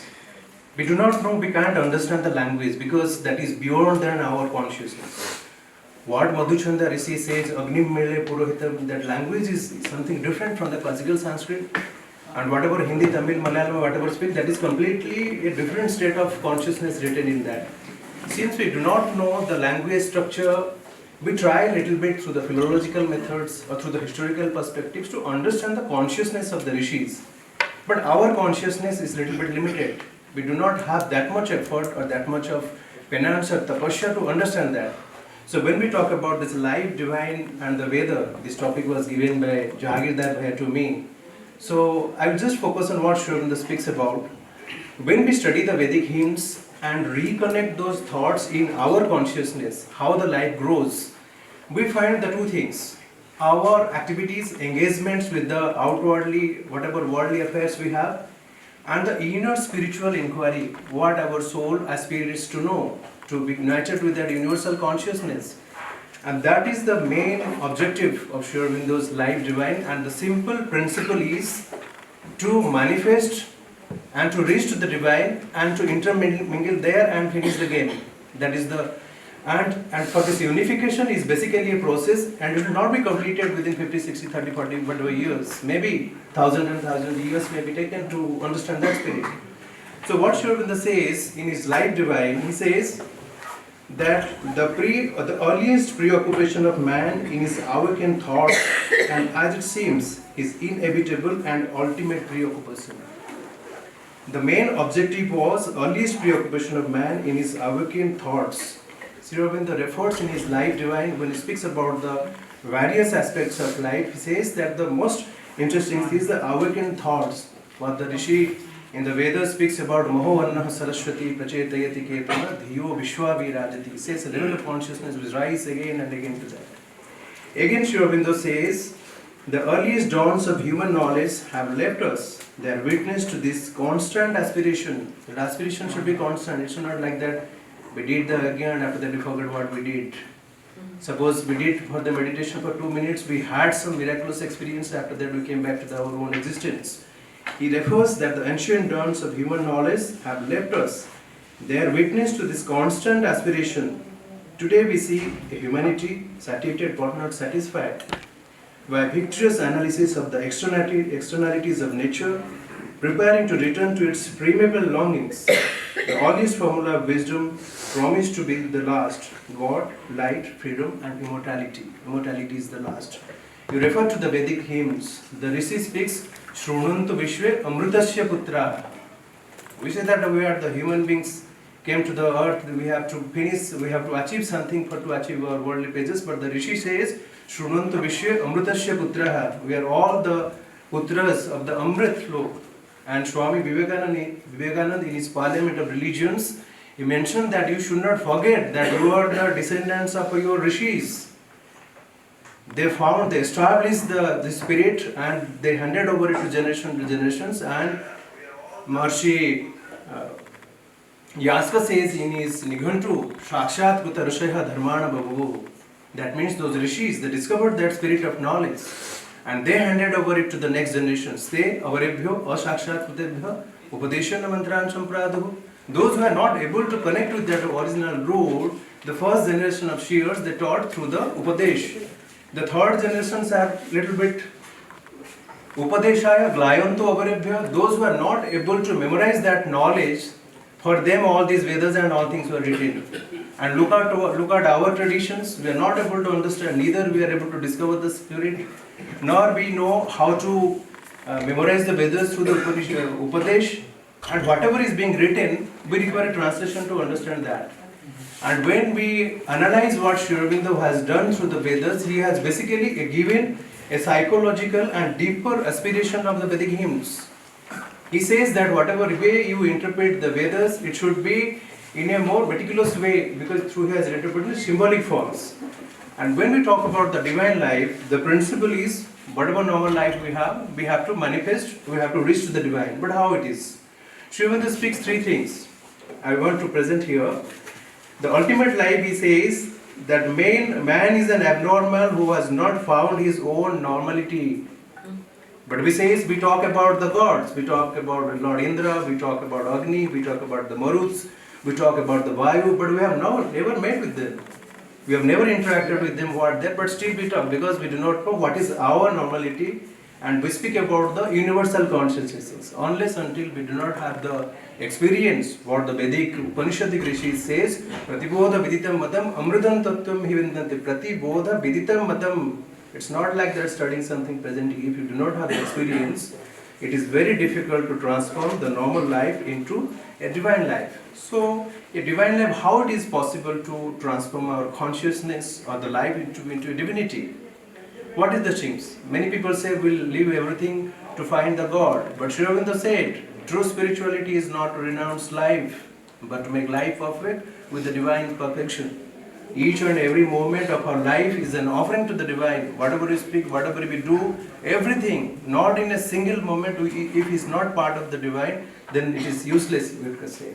Sri Aurobindo very meticulously defines the three levels of whatever life we live. He says, the first one is the ordinary life. The ordinary life is that of an average human consciousness, separated from its own true self and from the divine, and led by the common habits of mind, life and body, which are the laws of the ignorance. So the common man, the ordinary life, is completely detached from its true self. What I presented in the beginning, the true thing, the first thing is our worldly activities, but the inner spiritual inquiry, what our soul aspires for. So the ordinary life is basically detached from the average human consciousness and detached from the true beings. Sri Aurobindo again defines the religious life. We talk about the the rituals. Somehow it was wrongly interpreted in many things. He writes, the religious life is a movement of the same ignorant human consciousness, turning and trying to turn away from the earth towards the divine. He follows some kind of rituals. Somewhere in the rituals were wrongly interpreted. We kill the animals, we sacrifice them. Charvak says, if you kill an animal and sacrifice it to the heavens, why don't the Yajaman kill his father and mother and make the ablution and go to the heaven? So the counter examples also, because we have to face the counter examples also. So the third principle Sri Aurobindo says, the spiritual life on the contrary proceeds directly by change of consciousness. A change from the ordinary consciousness, ignorant and separated from its true self and from God, to a greater consciousness in which one finds one's true being. So the Mother says the world is preparing for a big change. Will you help? What is that change? That change is only the consciousness, and the rishis of the Upanishads, they speaks about the four levels of consciousness, Jagrata, Swapna, Sushupti and Turiya. There is a movement, even the consciousness has also the sound. I request the chairperson to kindly allow 2 minutes because... So this spiritual necessity, we have to go phase by phase. It's not like that within one fraction of seconds we will reach to the divine, we are mingled into that. So it is take time, slowly and gradually. What Alok is referring from the divine life, the supreme Shastra of the secret Veda. The Vedas are hidden within us. It opens swiftly and gradually like lotus petals. And if we do not know the roots, unfortunately what the thing is, we are detached from the Vedas actually. We do not know from where it is coming, who are the people who brought to that. Many times the people says it has been told the Vedas. You see the identity of the rishis, they have lost their identity. We never take a chance, we never take a trouble to tell their names also. The Maharishi Karna or Brustamada Vargava, who are those people, those who took, somewhere I read that it was the business of Atharvan and Angiras. They brought fire from the intermediate region to the earth because there is no fire actually. So that the first mantra of the Rigveda says, Agnim Mere Purohitam. Rishi Madhuchanda is also saying this Agni, which is worshipped by the ancient and the modern sages, you bring the fires from the Agnihi Purvevi Rishi Viridyo Nutanirita Sadevan Ihavakshati. He is praying the God, Lord Agni. So what Sri Aurobindo refers in his medical life, that is the transformation of the divine life, he talks about the three levels. The first one is the ordinary life, second one is the religious, third one is the spiritual. And spirituality is the main essence to transform, because unless until we are connected with our own self, how can we talk about the Vedas and how the experience will come? Unless until we do not have the experience to talk about. And to establish this, Sri Aurobindo meticulously, he mentioned that the foundation of the Sanatana Dharma, Vedas ought to be the foundation of Sanatana Dharma. Yeah, of course we can accept this, it was wrongly interpreted by many of the Eastern peoples. We cannot always blame the Western peoples, who are, even if we can invite some of the international scholars also to make the debates, to make it more to this that. So whatever they have interpreted, somewhere it is wrongly interpreted, the true meaning was lost. Like this European says, the Vedas are the Gadanyokagi, the songs of the barbarians. But what's about the Max Muller, when he wrote in his India what it can teach us, he told, he has mentioned in his Hibbert lectures, when the fellows from the Europeans were traveling, moving in the jungles, there was a place on the earth, they were talking about the mind, light, soul, I will point to India, because Max Muller never came to this place. He tried to reinterpret sacred books of the East, and we also owe to them because they made their efforts to interpret whatever way. But whatever I was trying to say, Shrunvantu Vishwe Amrutasya Putra, or Valada was saying, we are detached from our roots. Whatever the rishis explored, we are supposed to take it forward. But somewhere in whatever evolution phases, social circumstances, changing dynamics, many things are there. So to transform this life, Sri Aurobindo established the integral yoga. Many of us, we are connected with Sri Aurobindo's teachings, and Sri Aurobindo has meticulously told the supreme Shastra of the integral yoga is the Vedas. He made the Vedas as the foundation of all his teachings, interpretations, commentaries, criticism, whatever you say. So interprets that Shrunvantu Vishwe Amrutasya Putra, that is basically the connections between the individual souls with the universal soul. And he mentioned that the integral yoga is basically, it was not the aim of Sri Aurobindo to establish a new school of yoga, because thousands of schools are emerging. It will also come because it's the evolution process. He made a very simple formula, that is physical, vital, mental, psychical and spiritual. You just little bit work on yourself and unite all those faculties. Once all these faculties are intermingled, the life will be automatically, swiftly and gradually it will come. Unless until the base is ready, you will invoke the supreme powers, where they will come and how they will manifest. This is basically the tragedy. So the simple formulae, because my topic was the life, divine and the Veda in the light of Sri Aurobindo, principles and practices. The paper is published from 60 to 72 page number. You can read the full paper. The time do not permit me to go beyond this. I just want to say, when we talk about life and when we talk about the Vedas, it should not be confined to the geographical surroundings of the Bharat, what we talk about nowadays. We have a project called Bharat Vaibhav, that is mainly the diversity of cultural expressions and the cultural unity of India. So it should not be confined to the region of Bharat, whatever geographical setups we have done, because they speaks about Yatra Vishwa Bhavati Eka Nedam. When the normal life is transformed, the universal life comes, Yatra Vishwa Bhavati Eka Rupam, where the universe becomes a family. Yatra Vishwa Bhavati Eka Rupam, where the universe becomes Ekakara, unification is there. It says, Yatra Kaha Moha Kaha Shoka Ekatvam Manupashyata, the scripture says. So what is the necessity I'd like to refer Rishi Patanjali in his famous Mahavashya says, you don't need to go to the entire scriptures. You have limited times to manifest in your own consciousness. एक शब्द सुप्रयुक्त सम्यक ज्ञात है. अब अमृत एक ही शब्द पकड़ लीजिए, देखिए उसके ऊपर काम करिए, पूरी जिंदगी बीत जाएगी, उसमें क्या है. And I just want to conclude one thing what the scripture says, like dharma, artha, kama and moksha. There is a question, why there are 4 purusharthas? After moksha, what is there? The teacher says nothing. The student says, give me an example. The teacher gives a beautiful example. He says, आप एक समुद्र के पानी में एक मीठा बूंद पानी डाल दीजिए, एक बूंद पानी सिर्फ, और उसके बाद बोले उसको अलग करके दीजिए.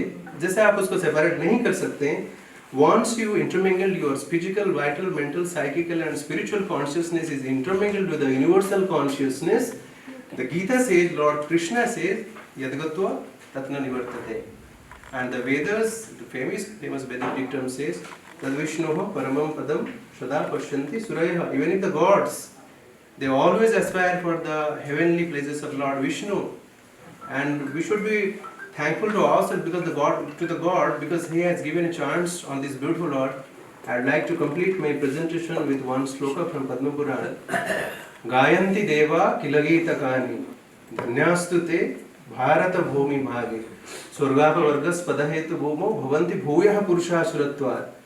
मतलब देवता लोग स्वर्ग में बैठ के गाना ऐसे संगीत गाते हैं कि जो लोग भारत भूमि पर जन्म हुए हैं वो धन्य हैं, क्योंकि ये वो भूमि है जहाँ पे स्वर्ग के साथ अपवर्ग की साधना कर सकते हैं. जब हम रिचुअल्स की बात करें, स्वर्ग काम हो यजित हवन करिए आपको स्वर्ग मिलेगी, बट वो बोल रहे हैं कि वो स्वर्ग छोड़िए, अपवर्ग भी यहाँ पे पा सकते हैं आप. इसलिए भवंती भूय, वो बार बार यहाँ पे जन्म लेना चाहते हैं. The gods also takes the both human life. और जो रुचि अक्षर है परम ब्रह्मन, जो ऋचाएं हैं एक साउंड के रूप में परम ब्रह्मन में रहते हैं. यस्तन्न वेद यस्मिन देवा अति ऋचो अक्षर है परम व्योमन यस्मिन देवा अधिविश्व निषेध हो. जो ऋचाएं हैं अक्षर के रूप में परम व्योमन में, जहाँ पर देवता लोग बैठ के अपनी बातचीत करते हैं, संवाद करते हैं. यस्तन्न वेद तम ऋचा कृष्यति. जो उसको नहीं जानता उसके लिए इंटरप्रिटेशंस लिखाई पड़े मनुष्य से क्या हो सकता है. So basic necessity to transform the life into a divine life, and that must be because that is the soul's necessity to intermingle with the universal consciousness. And the Rishis and Sri Aurobindo has given a very meticulous thing. So please read the Life Divine book. It is wonderful. It is the digital copies are available Sri Aurobindo Society's library website. And thank you so much. There is a full paper you can read. So first of all, I would say this is very fortunate and unfortunate conference. Fortunate because we are here to celebrate Living Veda. Unfortunate that we have accepted that we have left Veda. Fortunate that we are very happy that we have Veda, and then we are in a room, it is secured, comfortable, with a good clothing. Unfortunate that we left all the forest where there is all the Rishi Munis were. We don't want the cold air, we don't want the rain, we don't want the nature. The moment we go out, we complain. This is both a fortunate and unfortunate, but there is a reason why this is happening. We'll see in maybe 10 minutes if that is possible. So the topic is Veda and Deva, but I don't see any difference. It's only the twist. Veda becomes Deva. You make it flip. Veda is with, we call it as from the root as a knowledge, or to seek, or to find. And that is nothing but when the knowledge is a light. When you put it as a Deva, as a Div, that is also light. When you throw light, it becomes a knowledge. So these two are not different. So and then most importantly, these two are not the important topics for me, Veda or Div. This is from Sri Aurobindo's lighter perspective. So first of all, I request all who have gathered here to not to repeat that we can't understand Sri Aurobindo, to say that we are too small to understand Sri Aurobindo, and I cannot know Sri Aurobindo, I cannot read. Please do not do that. It's an insult to Sri Aurobindo. He never said that it is to understand. He said that I am writing for myself. You become me. You call me, I'll be in you. The mother said very clearly, you call me any moment, I'll be there for you. If you try to understand, it can never happen. These are not meant for understanding. In fact, we don't understand anything. Forget about Sri Aurobindo or Veda. Understanding is just a mental activity. As long as we think that we can understand something, I don't know who I am, my understanding. I don't know what is happening, I don't know what is this. I may be knowing the word. What we are talking is Veda. With is to get into it, into it. So all our ideas should be into that. It's all the question is, am I ready for it? If I am ready for it, then I am. Because from the conscious point of view, we are far ahead of Sri Aurobindo and Mother. We are continuing the work of Sri Aurobindo. We are not here to follow what he said. I may sound a bit arrogant, I may sound absurd, I may sound a bit harsh. No. Here we want to continue what he said and then we are doing. So we cannot afford even to say that I cannot understand or I cannot do it. But there is a purpose why we are here. Of course, with the, as we say, knowledge with a capital K and an ignorance with the small capital I, there is an aspect of yajna, synergetic action, which we are doing now. But there is also an opposite antagonistic action between knowledge and ignorance. This is what is making this life beautiful. This is why we are here and we are having this joy. So we should have the joy of Veda, celebrating the Veda, not as a burden. Neither the knowledge nor the ignorance. Ignorance is not a burden, knowledge is not a joy. It's a balance what we are looking for. So we are looking at Sri Aurobindo's, when we say light of Sri Aurobindo, is we had to make Sri Aurobindo and Mother come out of us and continue the work. You can give very simple examples. Like, can we get away with our phone for some time? Is it possible? Or is it so mandatory about the WhatsApp? Or is it so emergency? There are so many doctors, we are all responsible people. But when we are here to talk about the Veda or experience Veda, can we get away with that? This looks very simple, right? The most simplest thing you can do is throw the phone out. Put in the aeroplane mode, switch off mode. Okay. So when you are flying in the air, why do you have to put it in the switch off airplane mode? It disturbs the system, technology. Do we understand that? Most of us we have fluent on. So here we are flying in the high level of consciousness. Shouldn't we put our phone into flight mode? Are we doing that? This is a discipline we have to bring in. This is what Sri Aurobindo wants us. If we do that, collectively this consciousness will take us higher and higher. We are not here for individual growth or going here. We hold the responsibility on our shoulders to drive the evolution up and high. This is what Sri Aurobindo wants us to do. Are we ready to do that? Can we do it?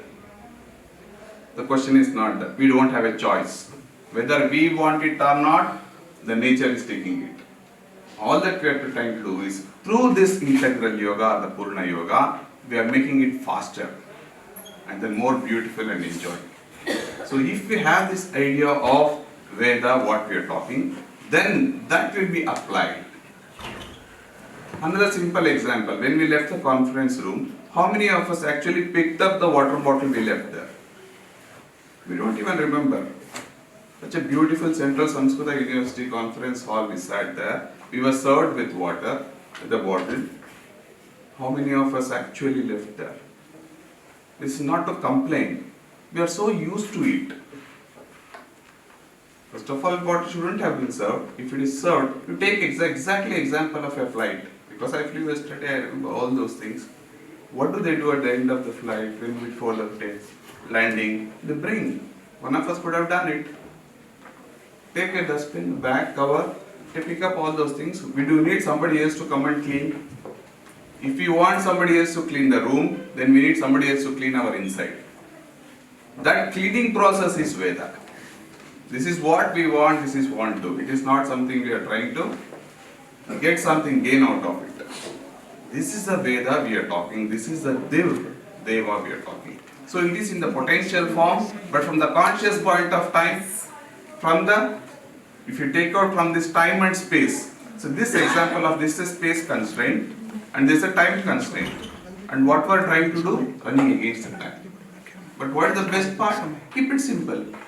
Don't try to get too many details into it. Take one point at a time because we have got all the scholars. So now this is how we have to do inside. There is a time inside, there is a space inside. Now I open up. How do we do that? One of the ways, not the only way, one of the ways is to mantras, to the Veda. Veda never said this is the only way. Veda always said, whatever you do in this light of Veda, it is beautiful. The moment we say that compartmentalize, or they say this is how it should be done, then it is not Veda. So the moment there is a broadness that is opening up with the aspiration and going higher, those each individual activity becomes a Deva. My aspiration is called Agni. It is not Agni is trying to, Agni will never bring aspiration to me. When I aspire for Veda, that aspiration is a quality of the Agni that is bringing in. Then I broaden myself with my limited, selfish, narrow thoughts, then it opens up. That aspect is called Varuna. Which was selfish becomes selfless, which was narrow, that becomes broad, which was like very compartmentalized, it becomes higher. This is the aspect what we are calling it as Deva. Knowing this is Veda. So now this brings that responsibility on us to, see now we have left all the job and come here, and what is the difference between us sitting here and outside? Is it just the topic? Hello. Or we say that okay we are good and then we are talking about the Veda and rest of the people are talking or about the something unnecessary thing. No, that's not the difference. There may be somebody who will be really a Rishi walking out there, a Rishi may be serving down there, and then we may be sitting and eating and then just saying, okay, this food is not okay, oh, this is the speciality of Rajasthan, enjoy it. That is Didinchara Swa, then Aditim Adrushya. Adrushya is what we are trying to aspire for. Never forget that Aditi. This infinity is Aditi, what we are aspiring for. If you are open for it, the Veda opens herself. Like a Garati. Like she opens up. We want that to happen. And after all the supramental manifestation that has happened, we cannot afford to say that it's difficult. The moment you invoke, it opens up. And I don't have hesitation to say that I have experienced Sri Aurobindo, I have experienced the mother, she is always here. Do I really want to continue with that? That's only with the continuity. All that we have to talk about is it a continuous process of this, what is happening, that divine aspect happening within me, or it is interrupted. We are not trying to invent the wheel. In the evolutionary path, we are not used to Aurobindo says it's not the dawn, it's the noon of the knowledge where we are. What does it mean? It's a big sunrise. Already happened. We are in the dark, it's a bright sun. We just keep it open. So let us say, invoking Sri Aurobindo and mother who has, and of course when you say Sri Aurobindo, it's not somebody person with a beard and the long hair staring at me. No. This is the evolution took that part, the consciousness took that body and then came down as Sri Aurobindo and mother and many. Sri Madhusudan Wadaji, Ojaji, whatever, you name it, these are naming ceremony. Being a physician, I completely see how overestimate the naming ceremony has been. Like calling a disease with the name. It doesn't carry any meaning. You call dengue, malaria, what are you going to do with that? Ultimately no idea. Dengue, what is the treatment? No. No treatment. Viral fever, no treatment. Same. Be patient, and then take something, take rest. Body will take care. It's all for the billing purpose. The naming ceremony. Veda should never be that. So we are here to make that change. The best change that I can make it is within me. I don't have to go out and keep on making that noise that okay now Veda or anything. But finally why we are here, this is the integral yoga. Together this consciousness will build. There is a big responsibility of the consciousness to come together. What a beautiful place like Jaipur being here in Central Samskrita University. Symbolical, this is the symbolism we are talking about. So if you really believe, if you really experience, I want all you to clap once to make that noise, to say that this is the together all these divine consciousness are coming together and they're lifting the consciousness higher toward the Veda and we are destined to go there. If that can happen, then this is living Veda. Then we don't have to tell anyone that we have been to living Veda. No, we say, I am living Veda. So with that I conclude. Thank you. Thank you.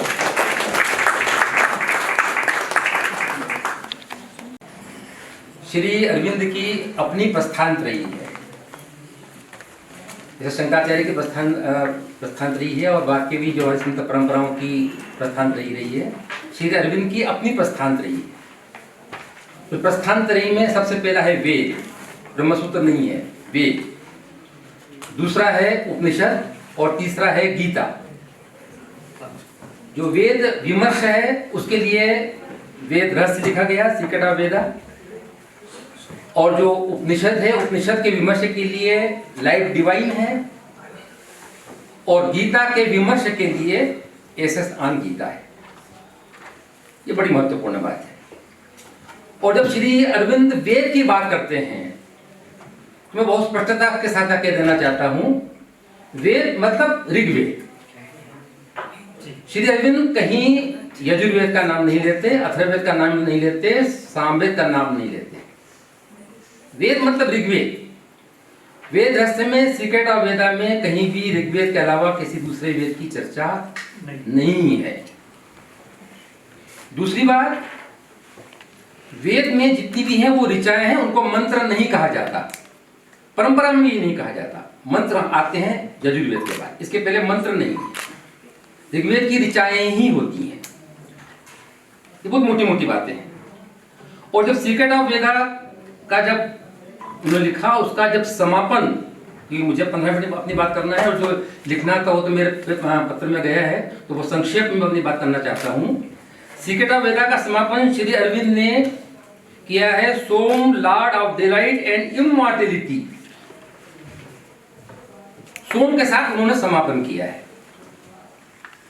एक छोटा सा मुश्किल से 5-6 page का सोम के ऊपर उनका विवरण है।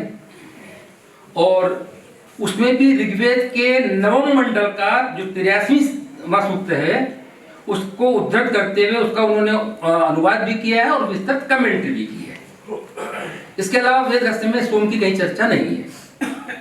इसके अलावा श्री अरविंद ने 2 सूक्तों का अनुवाद किया है, the God of mistake wine, रहस्यमय मदिरा का देव, ये नवम मंडल का 75वां सूक्त और 9वें मंडल का 42वां सूक्त। बस, इसके अलावा कहीं सोम की चर्चा नहीं की श्री अरविंद ने। इससे मैंने बहुत छोटा सा विषय यहाँ पर प्रस्तुत में करने जा रहा हूँ। देखिए, ऋग्वेद के अंदर 10 मंडल हैं और सोम की चर्चा प्रथम मंडल से लेकर के दशम मंडल तक जितने भी 10,000 जितने भी मंत्र हैं, ऋचाएं हैं, उनमें कहीं कहीं इंद्र के साथ, वरुण के साथ, अग्नि के साथ, मित्र और अरेमा के साथ में, वरुण के साथ में, उषा के साथ में सोम की चर्चाएं आई हैं, विस्तार से आई हैं, बार बार आई हैं। लेकिन सोम के बारे में पूरा का पूरा सूक्त है नवम मंडल, 9वां मंडल।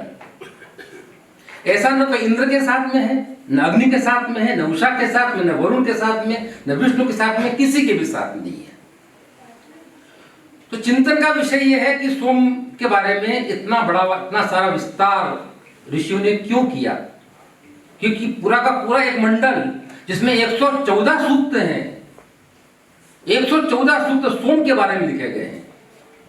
और उसके जो ऋषि हैं वो सामान्य नहीं है, सप्तऋषि हैं, कश्यप भी हैं, उसमें कण्व भी हैं, मधुच्छंदा भी हैं, उष्णा भी हैं,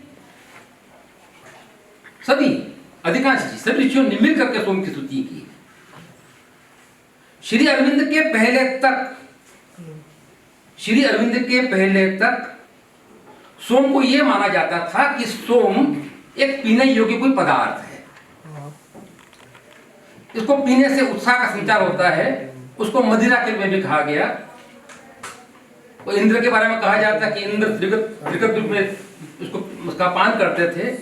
बहुत सारा वर्णन आया है इसके बारे में और इसी चर्चा में है।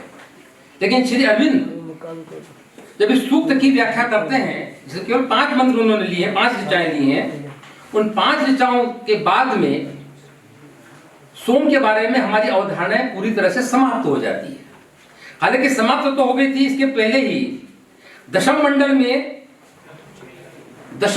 में एक विवाह सूक्त आता है। वो एक प्रकार का एक बहुत ही अलंकारिक रूपक है सोम और सूर्या के विवाह का, बड़ा महत्वपूर्ण है। सूर्या सविता की पुत्री है और उसका विवाह हो रहा है सोम से, और वो सूर्या जा रही है सोम से मिलने के लिए। तो उसका विवाह होता है। बाद में फिर आलंकारिक लोकाचार भी उसके अंदर, विदाई का दृष्टि भी है, सब है उसके अंदर। लेकिन उसमें एक ऋचा आती है बहुत महत्वपूर्ण, उस पर किसी का ध्यान नहीं जाता है। विवाह सूत्र के उस आलंकारिक वर्णन में तो ध्यान जाता है, लेकिन उस ऋचा पे ध्यान नहीं जाता है। मैं उस ऋचा की ओर आपका ध्यान आकर्षित करता हूं। सोमं मन्यते पपिवान् यत्सं पिशन्ते शधिम्, सोमं य ब्रह्मणो विदुर्न तस्याश्नाति कश्चन। कोई कहता है कि जो हमने औषधि को पीस करके उसका जो हमने रस पी लिया है, तो समझते हैं कि यही सोम है।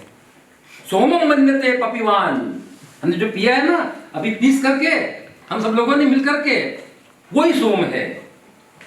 लेकिन वो कहती है सोम सूर्या, सोमम या ब्रह्मणो विदुहु, सोम को केवल जो मनीषी हैं, विद्वान हैं, ऋषि हैं, मनीषी हैं, वे ही जानते हैं।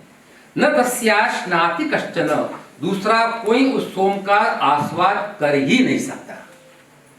ये बात दशम मंडल में आई थी। ये श्री अरुण के मन में कहीं ना कहीं जरूर रही होगी। और जब उन्होंने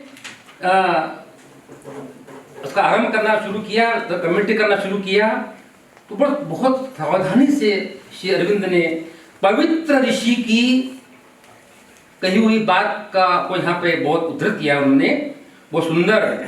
मैं और कुछ नहीं कहते कि हम श्री अरविंद की लाइफ में सोम क्या है, मुझे यही बात कहना है, तो मुझे जो श्री अरविंद ने कहा है वही मैं आपके सामने रख रहा हूँ। पवित्रम ते विततम ब्रह्मणस्पते प्रभुर्गात्राणि पर्येषि विश्वतः, अतप्त तनूर्न तदामो अश्नुते, श्रितास इत्वहन्तस्तत्समाशत। अब श्री अरविंद अनुवाद करते हैं, कितना बढ़िया अनुवाद किया उन्होंने। पवित्रम ते विततम ब्रह्मणस्पते, सोम को ब्रह्मणस्पति कहा गया है। ब्रह्मणस्पति सबसे बड़ा पद है ऋग्वेद के अंदर। देवताओं को संबोधित करने वाला अगर सबसे बड़ा कोई अगर पद है तो ब्रह्मणस्पति है। सोम को यहां ऋषि ब्रह्मणस्पति कह रहा है। पवित्रम ते पवित्रतम ब्रह्मणस्पते प्रभुर्गात्राणि पर्येषि विश्वतः, कहते हैं कि हे ब्रह्मणस्पति, तेरे लिए द्युलोक में एक छन्नी लगी हुई है। इसका अर्थ हुआ कि जो सोम है ये द्युलोक से छन करके आता है, इसका निवास द्युलोक में है, वहां से छन करके आता है। तेरी लिए छन्नी लगी हुई है, पवित्र छन्नी को कहते हैं। पवित्रम ते विततम ब्रह्मणस्पते प्रभुर्गात्राणि पर्येषि विश्वतः, और कहते हैं कि अतप्त तनूर न तदामो अश्नुते। अतप्त तनूर, तनु शरीर, जिसका शरीर तपा नहीं है, जिसका शरीर को तपाया नहीं है, जिसे तपस्या नहीं की है, आग में तपा नहीं है, न तदामो अश्नुते, वो उस सोम के रस को प्राप्त नहीं कर सकता। जो कच्चे घड़े का है वो सोम का आस्वाद नहीं ले सकता। जो पक कर तैयार हो चुका है, श्रिता से समाशत, जो तप चुका है, आग में तपा हुआ है, वही उस सोम के रस को धारण करने में समर्थ है। वो कहते हैं तपोष पवित्रम विततम दिवस पदे, दिवस पदे, द्युलोक में वो छन्नी लगी हुई है। और आगे की पंक्ति है शोचंतो अस्य तंतवो व्यस्थिरन। श्री अरविंद अर्थ करते हैं शोचंतो, चमक रहे हैं उस छन्नी के तार। छन्नी मतलब कोई चाय छन्नी नहीं है, बहुत बड़ा छन्ना लगा हुआ है द्युलोक के नीचे, और उसके तार जो हैं वो चमक रहे हैं और फैले हुए हैं व्यस्थिरन। अवंत्यस्य पवितारमाशवो, आशव, जिसको बाद में आसव जिससे बना है, वो शब्द ऋग्वेद में है। उसका आसव पीकर जो आनंदित होते हैं, उस आसव को जो एक बार पी ले, उस अमृत को जो एक बार पी ले, श्री अरविंद ने पिया है, उसकी क्या स्थिति होती है?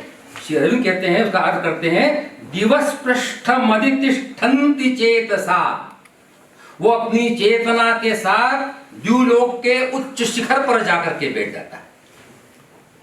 इतनी ताकत है सोम में। इतनी सोम की महिमा है।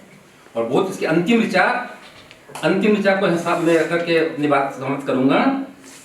हविर हविष्मो महिषद्मदैव्यम नभो वसान पर्यास्य ध्वरम राजा पवित्ररथो वाजमारुह सहस्रभृष्टिर्जयसिश्रवो बृहत्। कहते हैं श्री अरविंद जो अनुवाद करते हैं, ऋषि कह रहा है कि हे भोजन को अपने अंदर धारण करने वाले हे सोम, हविष्म, तू ही हवि है, तू ही दिव्य भोजन है, जो बाद में गीता में भी आता है ब्रह्मार्पणम ब्रह्महवि। और तू मही, तू विशाल है। सोम को कहा गया कि ये जो धरती इतनी विस्तृत है, इसका जो मूल कारण है वो सोम है। और सोम नीचे उतरना चाहता है, वो हम मनुष्य में सीधे उतरना चाहता है, लेकिन मनुष्य उसको धारण करने में अभी समर्थ नहीं है। ये श्री अरविंद की भाषा बोल रहा हूं। वो सोम सीधा उतरना चाहता है, हमारे भीतर सीधा उतरना चाहता है, नहीं उतर पाता, हम झेल नहीं पाते उसको। इसलिए जल में, दूध में, फलों में, फूलों में, मधु शहद में जो नाना प्रकार के अपचय हैं, उनके अंदर वो उतरता है। और बहुत अच्छी बात कही है श्री अरविंद ने कि हमारे यहाँ मन को, पृथ्वी का मन को एकदम चंद्रमा मनसो जात, चंद्रमा मन है, पृथ्वी का मन है, वो पूरा चंद्रमा में आता है सोम। और चंद्रमा से फिर हमारे पास में आता है, औषधियों में आता है, हमारे शरीर में आता है, हमारे अंग के अंदर, हमारे प्राणवायु के अंदर आकर के सोम व्याप्त हो जाता है। सद्म दैव्यम, जो सोम है वो देवताओं का सद्म, देवताओं का सदन है। और नभो वसान, सोम जो है पूरे आकाश को ओढ़े हुए है, पूरे आकाश को ओढ़े हुए है। और पर्यासी अध्वरम, जो सारा संसार रूपी जो यज्ञ है, इस सारे संसार रूपी यज्ञ को उस सोम ने चारों ओर से घेर रखा है, सुरक्षित कर रखा है। वो राजा है, पवित्र राजा, पवित्र रथ, जो सोम है वो पवित्र रथ पर बैठा हुआ राजा है, जो वाजम आरोह, जो हमको ऊपर की ओर उठा करके ले जाता है सोम। सहस्र भ्रष्टि ही, हजारों रश्मियां हैं उसकी। और बृहत श्रवः जयसी, वो विशाल ज्ञान को जीत लेने की सामर्थ्य से भरा हुआ है सोम। इस प्रकार की सोम की व्याख्या करते करते श्री अरविंद ने यह बताया कि जो मनुष्य का शरीर है ये कलश है, और इस कलश में वो सोम छन छन करके उतरता है। और जब छन कर उतरता है तो हमारा मन और हमारा हृदय छाननी बना दिया जाता है, उसमें से छन करके वो सोम हमारे भीतर आता है, हमारे प्राण अंग अंग में जाकर के व्याप्त होता है। इससे हमें कहा ना कि कहा गया मन पूतम समाचरे, जो भी हम आचरण करें वो मन में पवित्र करने के बाद में करें। वो सोम हमारे आचार और विचार से मिला हुआ है। और श्री अरविंद कहते हैं कि जो सोम है ये आनंद के रस का प्रतीक है और आनंदमय साम्राज्य का अधिष्ठाता है। इसलिए जब वो सूर्या सविता की पुत्री जब जा रही है सोम के पास में, तो सोम के पास में जा रही है, मतलब वो आनंद लोक की ओर आरोहण कर रही है। इसलिए पूरे श्री अरविंद के साहित्य में जहाँ जहाँ आनंदमय लोक का जिक्र आता है वो प्रकारांतर से सोम का ही उल्लेख है। बहुत बहुत धन्यवाद।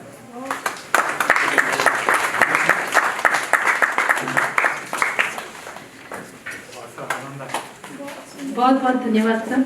आपका नाम? सर को आईटी और इलेक्ट्रॉनिक्स उद्योग में 40 वर्षों से अधिक का व्यापक अनुभव है, जहां उन्होंने ओरेकल, HCL, पैरेट और भारत इलेक्ट्रॉनिक्स जैसे वैश्विक संगठनों में काम किया है।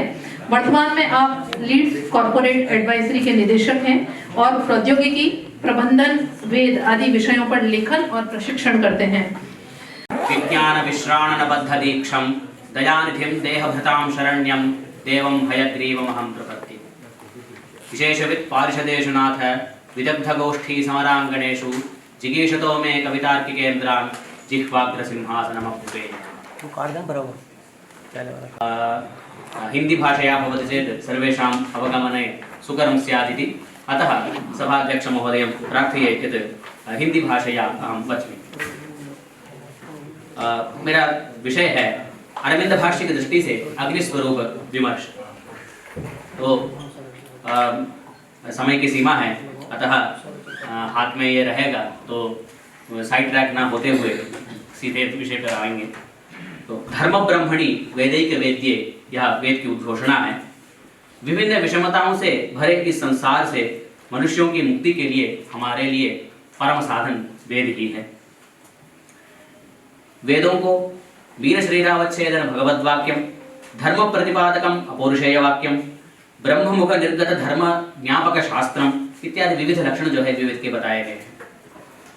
वेदों का अध्ययन नित्य है, जैसा स्वाध्यायोध्येतव्यः इत्यादि विधि वाक्य से बताया गया है। भाट और अन्य लोगों का मानना है कि अध्ययन विधि का उद्देश्य अर्थ ग्रहण पर्यंत है, क्योंकि यह मनुष्य के पुरुषार्थों का पर्यवसान है। सिद्धांत यह है कि ब्राह्मणे निष्कारणो धर्मः षडंगो वेदो ध्येयो ज्ञेयश्च, इस विधि वाक्य से अर्थ ग्रहण का निश्चित विधान हो चुका है। अतः पुरुषार्थ साधन भूत वेद का अध्ययन करना चाहिए तथा उसके अर्थों पर शास्त्रानुसार विचार अवश्य करना चाहिए। और साक्षात विषय प्रविशामः। भारत के वैदिक भाष्यकारों के श्रेणी में अनेक विद्वान हुए, उनमें से श्री अरविंद भी एक हैं। वेदों की व्याख्या करने की पद्धति विद्वानों की पंक्ति में श्री अरविंद का नाम आज भी महत्वपूर्ण है। कुछ इतिहासकारों का कहना है कि 21वीं सदी में अरविंद द्वारा लिखित वेदों की व्याख्या एक विशेष स्थान रखती है। तो उनके जो भाष्य है hymns to the mystic fire, तो उस ग्रंथ के आधार पर मैंने यह किंचित यहाँ प्रतिपादन करने का प्रयास किया है। इस पुस्तक में यह तर्क दिया गया है कि अग्नि मनुष्य के हृदय की ज्वाला के रूप में रहती है और वह ज्वाला ही मनुष्य को आत्मा अथवा सत्य की प्रति प्राप्ति कराती है। उस अग्नि की प्रकृति के विषय में अरविंद के मतानुसार कतिपय उदाहरण हम देखते हैं। ऋग्वेद में एक मंत्र है, अग्ने कदात आनुषक भुवद्देवस्य चेतनम अधाहित्वा जगर्भिरे मर्तासो विक्ष्वीट्य। यहाँ अरविंद चेतन शब्द का बड़ा ही मार्मिक अर्थ प्रकट करते हैं। चेतना को न केवल प्रकाश अर्थ अपितु अवगमन, ज्ञान इत्यादि के रूप में भी इसको समझाया गया है। स्वामी दयानंद भी यहाँ यही बात बताते हैं।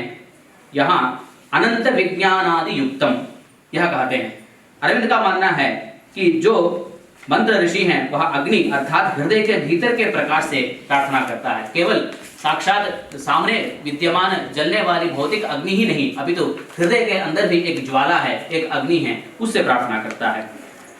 एक दूसरा मंत्र है, अदर्शिकात वित्तमो यस्मिन् व्रतान्यादधुः उपोषजात मार्यस्य वर्धनमग्निं नक्षन्तनो गिरः। यहाँ मंत्र में एक विशेष शब्द है गातु वित्तमः।